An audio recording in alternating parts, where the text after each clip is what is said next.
Em Jesus você reconhece o Deus Criador, o Deus Pai, o Deus abençoador. E ele diz: aquele que recebe um profeta na qualidade de profeta, receberá o pagamento de profeta. E quem recebe um justo na qualidade de justo, receberá o pagamento de um justo. E qualquer que tiver dado só que seja um copo de água fria a um desses pequenos, em nome de discípulo, em verdade vos digo que de modo algum perderá o seu pagamento. O mais difícil que nós temos hoje é o reconhecimento. Porque muitas vezes o profeta, ele não vem como um profeta. Quando nós vamos à passagem do profeta Elias, que Deus manda ele procurar a viúva, na realidade ele chegou ali como um homem necessitado. Necessitado de um pouco de água, necessitado de um punhado de pão.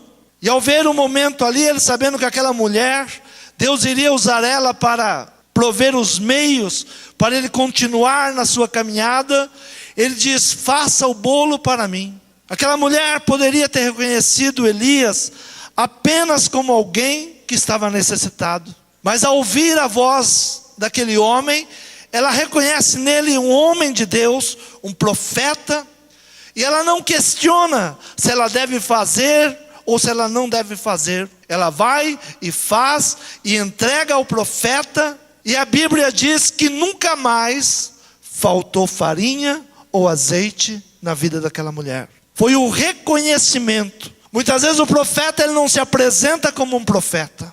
Nós ficamos esperando alguém chegar e se apresentar como um profeta. Israel perdeu a grande bênção de receber o Messias, porque quando Jesus, ele se apresenta, ele não se apresenta como um rei, ele se apresenta como alguém humilde, nasceu numa humilde manjedoura, numa família humilde. E aqueles que estavam aguardando, aqueles que estavam esperando, a grande maioria perdeu o momento pela falta do reconhecimento. Não reconheceram que aquele menino que nasceu em Belém era o próprio Filho de Deus. E mesmo ele crescendo, mesmo ele já realizando milagres, falando do seu pai, ele chegando à sua terra, diz a palavra que os seus da sua casa, da sua pátria, não o reconheceram. Mateus capítulo 13, versículo 53 diz: e aconteceu que Jesus, concluindo essas parábolas, se retirou dali, e chegando à sua pátria, ensinava-os na sinagoga deles, de sorte que se maravilhavam e diziam: de onde veio a esse sabedoria e essas maravilhas? Não é este o filho do carpinteiro? E não se chama sua mãe Maria, e os seus irmãos Tiago e José e Simão e Judas? E não estão entre nós todas as suas irmãs? De onde lhe veio, pois, tudo isso?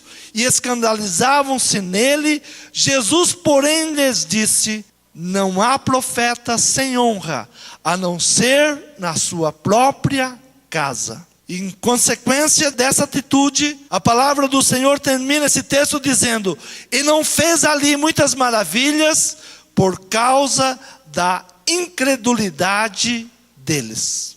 Diga: muitas vezes não recebemos porque não cremos, porque não honramos, porque não reconhecemos. Estar na presença do Senhor, estar num culto como esse, não é apenas vir para ver o que vai acontecer. Não. Muitas pessoas perdem a oportunidade de serem abençoadas, de serem prósperas, de serem transformadas, exatamente por perder a oportunidade que está aberta na sua vida. Este lugar não é outro lugar senão a casa de Deus. Este lugar não é outro lugar senão a casa de Deus. E se nós estamos na casa de Deus, se nós estamos no lugar onde os irmãos se reúnem, todos para adorar a Deus, há um ambiente para louvar a Deus, para engrandecer o nome do Senhor. E quando nós honramos a Deus, quando nós louvamos a Deus, a palavra do Senhor diz que Deus habita em meio aos louvores. Quantos gostariam de sentir Deus? A oportunidade é no seu louvor.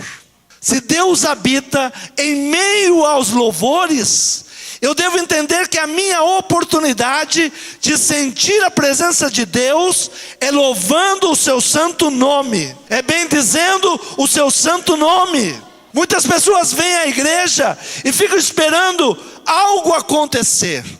Precisa acontecer algo sobrenatural. Mas a palavra ela é bem clara: Deus habita em meio aos louvores. Então a oportunidade de sentir a presença de Deus é começar a louvar o nome do Senhor. Quantos querem sentir a presença de Deus? Comece a louvar o nome do Senhor. Comece a bendizer o nome do Senhor. Diga: Senhor, santo, santo, santo é o Senhor dos exércitos. Tu és maravilhoso, príncipe da paz. Mas nós perdemos a oportunidade de sentir a presença de Deus, mesmo sabendo que Deus habita em meio aos louvores, porque nós muitas vezes pensamos: vou ficar dando glória, vou falar aleluia, vou bendizer o nome do Senhor. Isso já não é passado, isso já era, né? E a igreja hoje ela tem vergonha de falar glória a Deus. Louvado seja o Senhor, bendito seja o Senhor, eu te louvo, Senhor, eu estou aqui, eu não sou merecedor de nada, mas a tua presença, a tua honra. Então a igreja, ela perde a oportunidade, e nós entramos nessa palavra, e não fez ali grandes maravilhas, porque não reconheceram. Eles viram Jesus, e se maravilharam de Jesus. Olha como Jesus, quem é esse? De onde ele veio? De onde veio essa sabedoria? Mas escuta aí, esse daí não é o filho do carpinteiro? A mãe dele não é Maria? O pai é José? Os irmãos não são esses? Será que de Nazaré vai sair alguma coisa boa? Será? E às vezes a gente vem à igreja pensando da mesma maneira. Mas hoje está tão frio. Vieram tão poucas pessoas. Será que Deus vai fazer alguma coisa? Vamos aguardar. Vamos ver o que acontece. Você traz a presença de Deus a este lugar. Você traz o manifestar de Deus.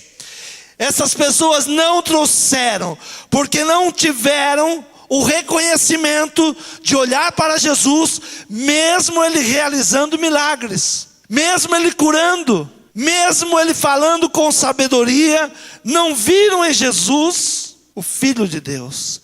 E diz que se escandalizavam-se nele.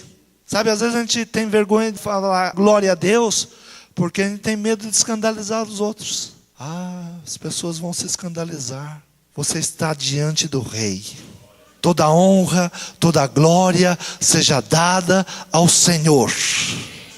Toda honra, toda glória seja dada ao Senhor. A mulher samaritana, na conversa no poço, ela saiu com a plena convicção que Jesus era o Cristo. Numa simples conversa.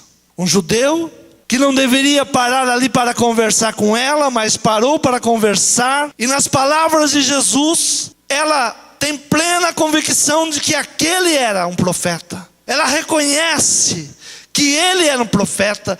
E simples palavras Jesus disse para ela. Simples palavras o Senhor conversou com ela. Mas ela sai daquela conversa dizendo: este é um profeta.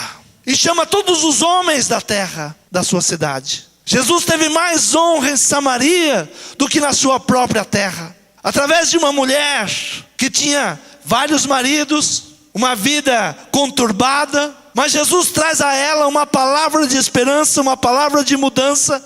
E ela reconhece naquele homem que lhe pediu água no poço, ela reconhece um profeta.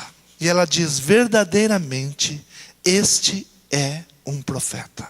E a vida daquela mulher e a vida daquela cidade mudou por causa do reconhecimento, por causa de reconhecer que quem estava ali não era apenas um judeu, que não tinha preconceitos de falar como uma mulher, mas era alguém que tinha conhecimento da palavra.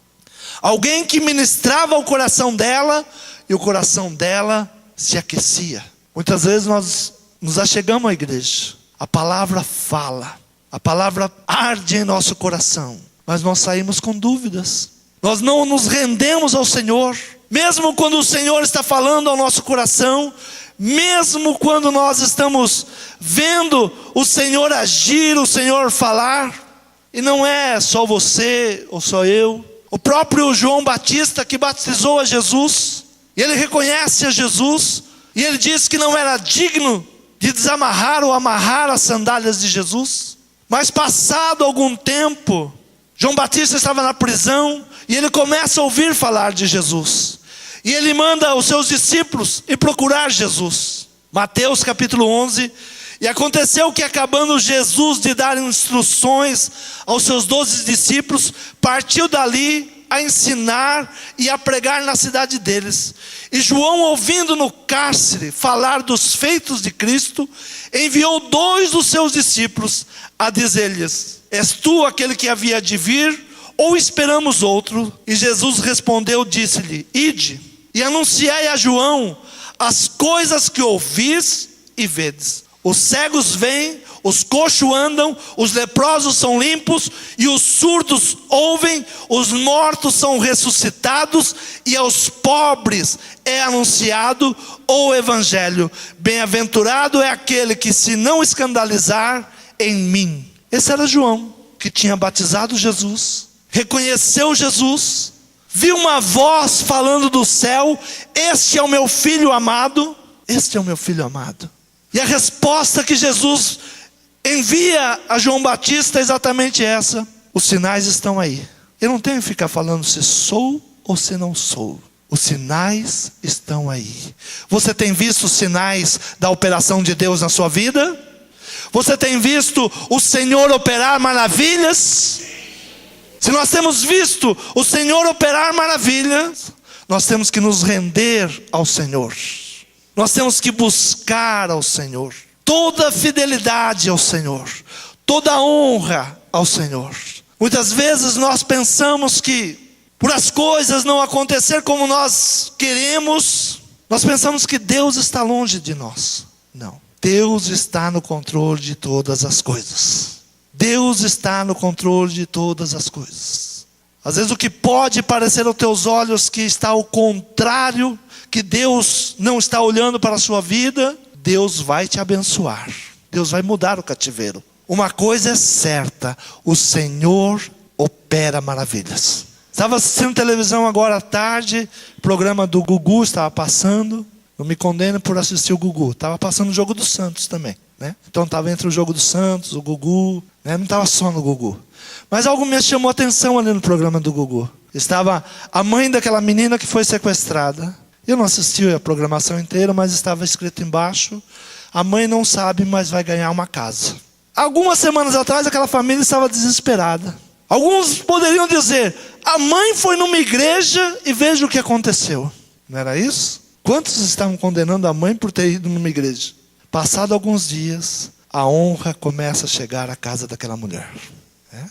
Os meios de comunicação, por ela dar audiência, todos querem que a menina esteja no seu programa. E o Gugu, como é um homem de comunicação, está levando a mãe lá e vai dar uma casa para ela. Pelo menos é o que estava escrito lá na chamada. Eu não assisti o programa inteiro. Então veja que Deus, Ele vai mudando toda e qualquer situação. Havia uma família, a família de Ruth, que saiu de Belém. Belém significa a casa do pão. Saiu porque o tempo estava difícil, porque havia fome, porque havia necessidade. Noemi, ela juntamente com seu marido, seus filhos, eles vão para outro lugar. E chegam lá, ao invés de melhorar a sua vida, as coisas pioram. Os seus filhos casaram, os seus filhos vieram a falecer, veio falecer o seu marido, e ela volta para a sua terra. Algo que nos prende é a palavra de uma nora para a sua sogra. O mundo nos ensina que a nora nunca deve honrar a sogra. Se perguntar como é sua sogra, é uma víbora, é uma cobra. Mas não é o que a Bíblia nos ensina. Essa moça, Ruth, ela honra a sua sogra. Mesmo o seu marido morrendo, a sua sogra diz para ela: olha, você é nova, vai procurar alguém para se casar, eu vou voltar para a minha terra. E ela dá uma palavra que muitos casamentos trazem no seu convite esta palavra, porque é uma palavra de fidelidade, mas foi uma palavra de uma nora para uma sogra. E muitas pessoas usam como tema para o seu casamento. E disse, porém, Ruth: não me enses para que te deixes e me afaste de ti, porque onde quer que tu fores, irei eu, e onde quer que pousares a noite, ali pousarei eu. O teu povo é o meu povo, o teu Deus é o meu Deus. Onde quer que morreres, morrerei eu, e ali serei sepultada. Me faça assim o Senhor outro tanto, se outra coisa que não seja a morte me separar de ti. Uma palavra de fidelidade, dada de uma nora para a sua sogra. E muitas pessoas usam no seu casamento, e usam de um homem para uma mulher para um homem, mas na realidade essa palavra foi falada de uma nora para a sogra. Ela honrou a sua sogra, ela mostrou que não estava com aquela família simplesmente nas horas boas, mas ela estava ali qual fosse o momento. Muitas vezes nós queremos estar com Deus só nas horas boas. Muitas vezes nós pensamos que devemos ser fiéis a Deus só nos melhores momentos da nossa vida. Muitas vezes nós pensamos que devemos vir à igreja só nos melhores momentos da nossa vida. Não. Nos piores momentos que você esteja vivendo, honre a Deus. Na pior situação que você esteja passando, honre a Deus. Não importa o que está acontecendo, Deus está no controle de todas as coisas. E esta mulher, ela volta agora para a sua terra, capítulo 2 do livro de Ruth. E tinha Noemi um parente de seu marido, homem valente e poderoso, de geração de Elimeleque, e era o seu nome Boaz. E Ruth, a moabita, disse a Noemi: deixa-me ir ao campo e apanharei espigas atrás daquele em cujos olhos eu achar graça. E ela lhe disse: vai, minha filha, e buscar espigas. Eram os pobres. Quando chegava o tempo da colheita, os homens que trabalhavam no campo, eles apanhavam as espigas, e as espigas que eles deixavam cair, eles não poderiam pegar. Seria destinado aos pobres. Atrás deles vinham os pobres recolhendo. Uma situação que poderia ser uma situação de vergonha para aquela moça. E Ruth, a moabita, disse a Noemi: deixe-me ir ao campo e apanharei espigas atrás daquele em cujos olhos eu achar graça. Primeira coisa, alguém que permitisse que ela entrasse no campo. Alguém que aos olhos ela achasse graça. E ela disse-lhe: vai, minha filha. Foi, pois, e chegou e apanhava espigas no campo após os segadores, e caiu-lhe em sorte um par do campo de Boaz, que era da geração de Elimeleque. Caiu-lhe em sorte. Eu não vou contra essa palavra, caiu em sorte, mas uma coisa eu sei: todas as coisas cooperam para o bem daqueles que amam a Deus. Se você é uma pessoa que honra a Deus, a sorte vai lhe sorrir. Se você é fiel a Deus, não importa a situação que você está vivendo, a sorte vai lhe sorrir. Você crê nessa palavra? Por isso é necessário a perseverança. Esta mulher, nós não vemos ela reclamando da vida. Ela poderia chegar para a sua sogra e falar: olha, desde que eu entrei na sua família, as coisas na minha vida foram de mal a pior. A pior coisa que eu fiz foi entrar na tua família. Meu marido morreu, agora eu tenho que andar com uma velha aí. Não é nem minha mãe. Quantas vezes você já ouviu isso? A primeira coisa que eu aprendi quando fui casar: você não casa só com a mulher que você vai casar. Você vai casar com a família dela. E depois que eu já tinha casado, me ensinaram um segredo que aí para mim não valia mais. Olha para a tua sogra, porque a tua mulher vai ficar igual ela. Você acha a tua sogra feia? Não, né? Ainda bem. Então, Ruth, ela vai rebuscar as espigas, mas nada é por acaso. A Bíblia diz que por sorte, ela foi cair no campo de Boaz. Por sorte, porque ele era um homem bom, ele era o homem que seria o remidor das dívidas da sua sogra, por sorte. Mas no versículo 11, veja como a palavra do Senhor se completa. Tudo que você semeia, você colhe. Versículo 11. E respondeu Boaz e disse-lhe: bem se me contou quanto fizeste a tua sogra, depois da morte do teu marido, e deixaste o teu pai e a tua mãe e a terra onde nascesses, e vieste para um povo que dantes não conhecesses. O Senhor galardoe, o Senhor te depaga o teu feito, e seja cumprido o teu galardão do Senhor, Deus Israel, sob cujas asas te viestes abrigar. Nada é por acaso. O que você tem semeado, o que você tem lançado. Veja que este homem, ele olha para esta moça, para essa mulher, e ele se apaixona. Mas não é uma paixão como nós vemos hoje. Uma paixão que olha para o corpo e se apaixonou pelo corpo. Ele sabe que a mulher que ele vai tomar, ela precisa ter qualidades. Hoje nós estamos acostumados a ver coisas. Beijei 20 essa noite, coisa que a gente ouve. Beijei 30.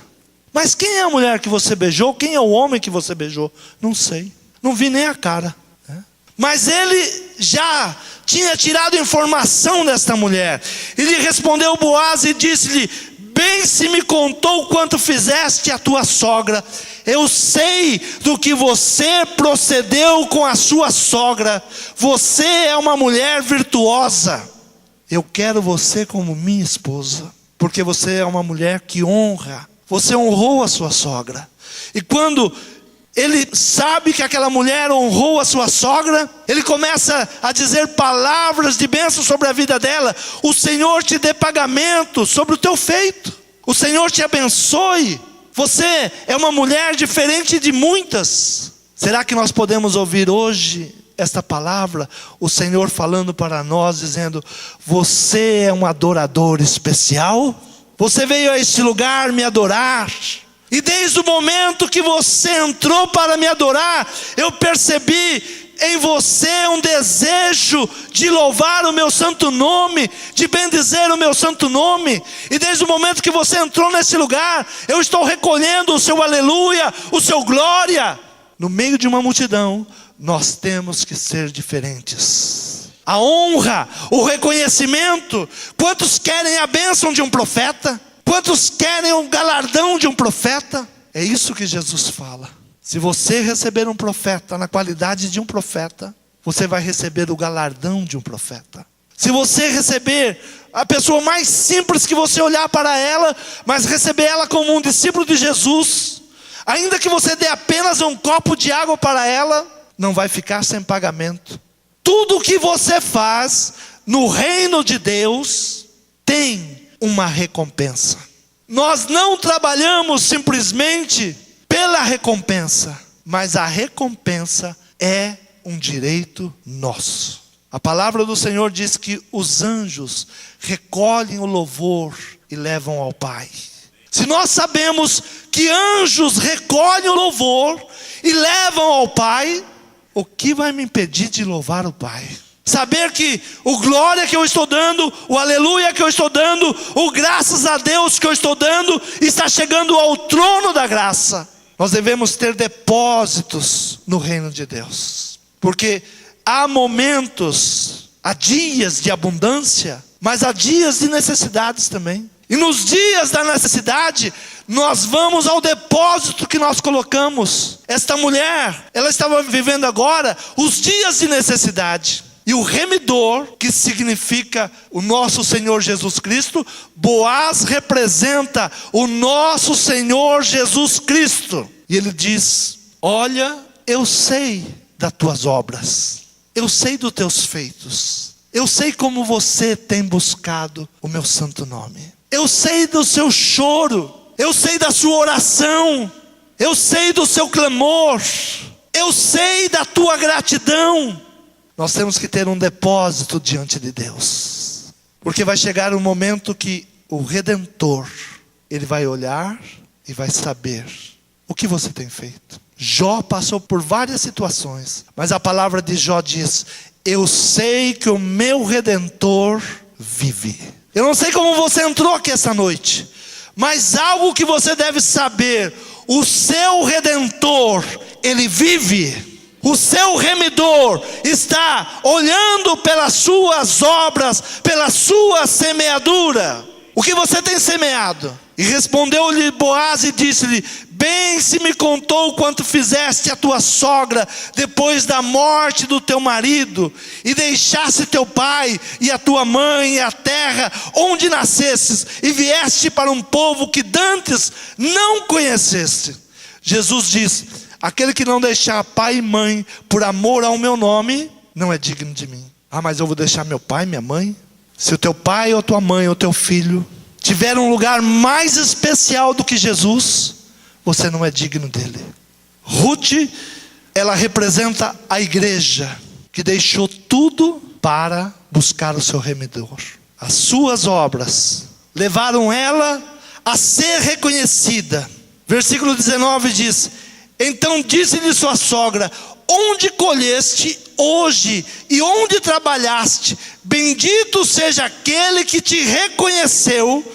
E relatou à sua sogra com quem tinha trabalhado e disse: o nome do homem com quem hoje trabalhei é Boaz. Ela volta com uma grande colheita, e a sua sogra, ela disse: onde você trabalhou? E quem é o bendito, o homem que te reconheceu?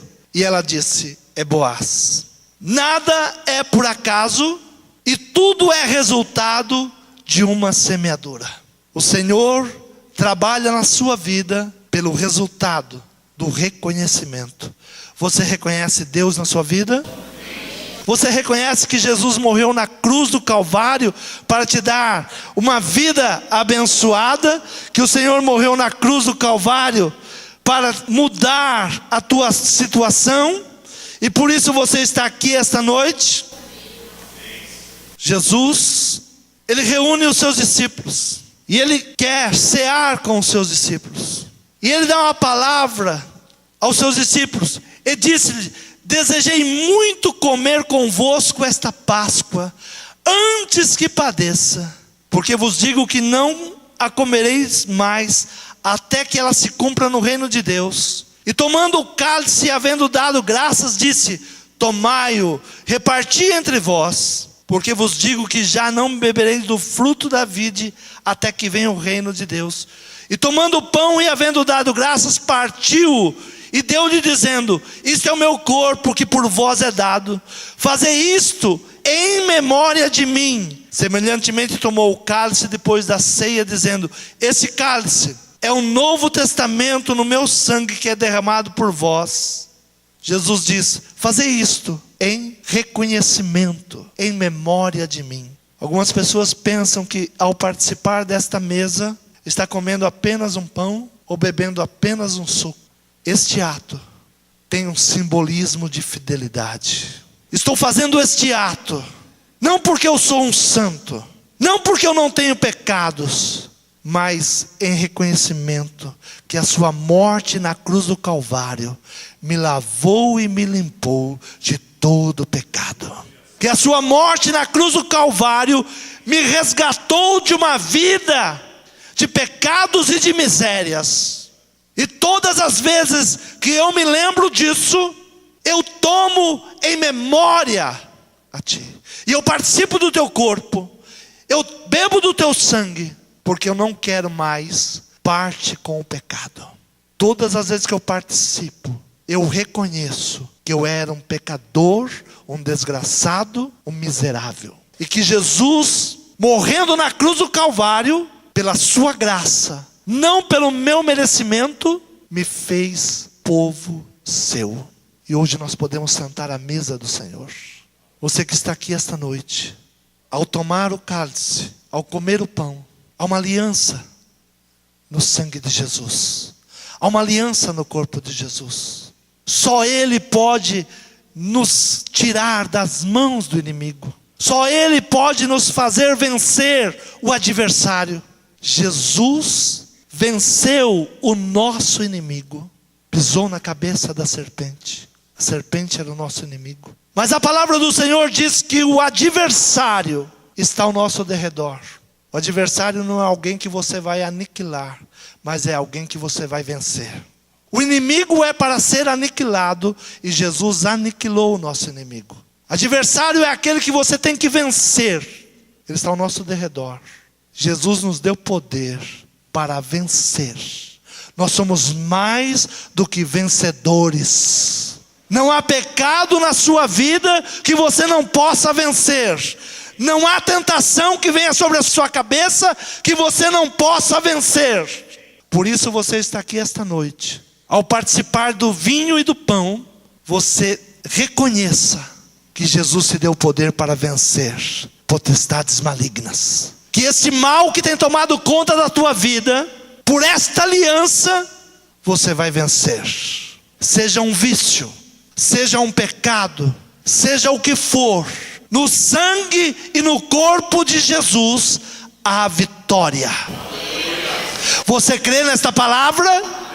Se você reconhecer isso, você vai receber a honra, a gratidão, as bênçãos de Deus sobre a tua vida. Se você reconhecer Jesus como libertador, você vai receber o galardão de libertação. Quantos querem libertação nesta noite? Diga: pelo sangue de Jesus, eu sou liberto. Nesta noite, todo mal que está sobre a tua vida vai cair por terra quando você tocar no cálice do Senhor, quando você participar do corpo do Senhor. Seja vício, seja pecado, seja imundície, seja o que for, o reconhecimento no sangue e no corpo de Jesus te faz você mais do que vencedor. Você crê nessa palavra? Amém?